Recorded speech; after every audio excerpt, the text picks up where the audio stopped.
नारायण नारायण। मैं हूँ कथाकार अनुराधा और हर हफ्ते लाती हूँ आपके लिए पौराणिक पॉडकास्ट के माध्यम से ऐसी कहानियाँ जो हमारे सनातन संस्कृति और सभ्यता से जुड़ी हुई हैं। कहानी शुरू करने से पहले मैं आपको बता दूं कि अंत में आपके लिए कुछ सरप्राइज है, तो अंत तक मेरे साथ बने रहें। आज के पौराणिक पॉडकास्ट में हम विदुर जी पर कहानी सुनेंगे। तो चलिए शुरू करते हैं आज का पौराणिक पॉडकास्ट। विदुर जी एक अलौकिक प्राणी थे जो महाभारत की कहानी में बहुत प्रसिद्ध थे। धृतराष्ट्र के भाई के रूप में, धृतराष्ट्र के सलाहकार के रूप में, जो कौरवों और पांडवों के कार्य पर कड़ी नजर रखते थे और एक अत्यधिक विद्वान और बुद्धिमान व्यक्ति थे। महाभारत के आदि पर्व अध्याय 107 में एक कहानी है जिसमें विदुर जी के धर्मदेव के अंश से पैदा होने का वर्णन किया गया है। कहानी कुछ इस प्रकार है। बहुत समय पहले की बात है। भारत में मांडव्य नामक एक साधु थे। जब वे अपने आश्रम के पास गहरे ध्यान में थे तो राजा के कुछ सैनिक चोरों का पीछा करते हुए उस स्थान पर आए जहाँ साधु खड़े थे। लुटेरों ने चोरी की संपत्ति साधु के पास रख दी और भाग गए।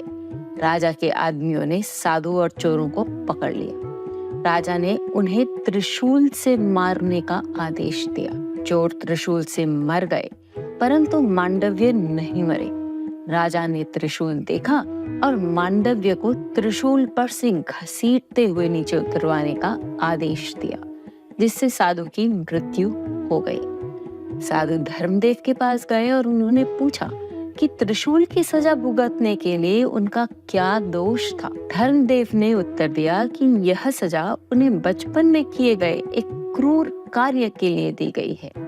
उन्होंने कुछ कीट पतंगे पकड़े थे और उन्हें नारियल ताड़ के पत्ते की पसली से छेद कर उनका एक गुच्छा बनाया था। लेकिन मांडव्य ने तर्क दिया कि धर्मदेव का उसे दंडित करना सही नहीं था, क्योंकि शास्त्रों और धार्मिक नियमों में कहा गया है कि 12 वर्ष से कम उम्र के बच्चे द्वारा कोई गलती को पाप नहीं माना जा सकता। इसके अलावा उन्होंने धर्मदेव को श्राप दिया कि वह एक दासी के गर्भ से पृथ्वी पर जन्म लेंगे।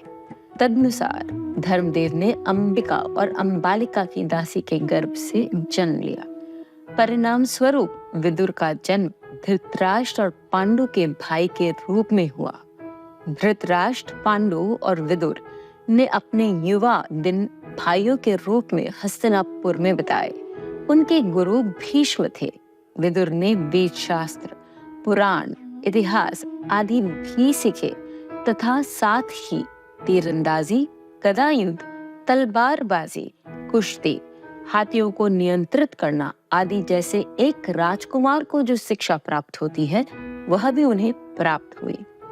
उन्होंने समझा कि लड़ाई करने से धर्म के पथ पर चलना कहीं अच्छा है। महाभारत आदि पर्व अध्याय 108 में कहा गया है कि विदुर को एक ही समय में धर्म की भावना और युद्ध की शिक्षा प्राप्त हुई थी। क्योंकि विदुर का जन्म एक दासी के यहाँ हुआ था, इसलिए उन्हें राजा बनने का कोई अधिकार नहीं था।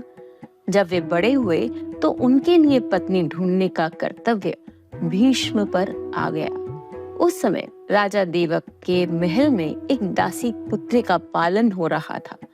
देवक की अनुमति से भीष्म उस कन्या को ले आए और उनका विवाह विदुर से कर दिया। विदुर अपने समय के सबसे बुद्धिमान और समझदार व्यक्ति थे और वे हमेशा धर्म के पक्ष में रहते थे। हालांकि वे कौरवों और पांडवों को समान दृष्टि से देखते थे, फिर भी उनके हृदय में पांडवों के प्रति आदर था, क्योंकि पांडव गुणी थे जबकि कौरव अधिक से अधिक दुष्ट होते जा रहे थे। क्योंकि ये आदर उनकी धार्मिकता की भावना से उत्पन्न हुआ था, इसलिए कोई भी विदुर इसके लिए दोषी नहीं ठहरा सकता था। उनका उद्देश्य चंद्र वंश की समृद्धि था। ये विदुर की बुद्धिमत्ता ही थी कि पांडव लाक्षागृह की विपत्ति से बच गए। जैसे ही दुर्योधन ने लाक्षागृह को पूरा कर लिया, विदुर को इसके पीछे छिपे धोखे का एहसास हो गया और उन्होंने पांडवों को इसके बारे में संकेत कर दिया था। इसके अलावा उन्होंने खानका नाम के एक आदमी को भेजा और उस व्यक्ति ने लाक्षागृह से एक भूमिगत मार्ग बनाया। जब लाख का घर जल गया तो पांडव भूमिगत मार्ग से भाग निकले और गंगा के तट पर आ पहुंचे। विदुर ने उन्हें गंगा के उस पार ले जाने के लिए गुप्त रूप से पहले ही एक मल्लाह भेज दिया। जब भीष्म को यह समाचार मिला कि पांडव लाक्षागृह में जलकर मर गए हैं, तो वे बहुत दुखी हुए।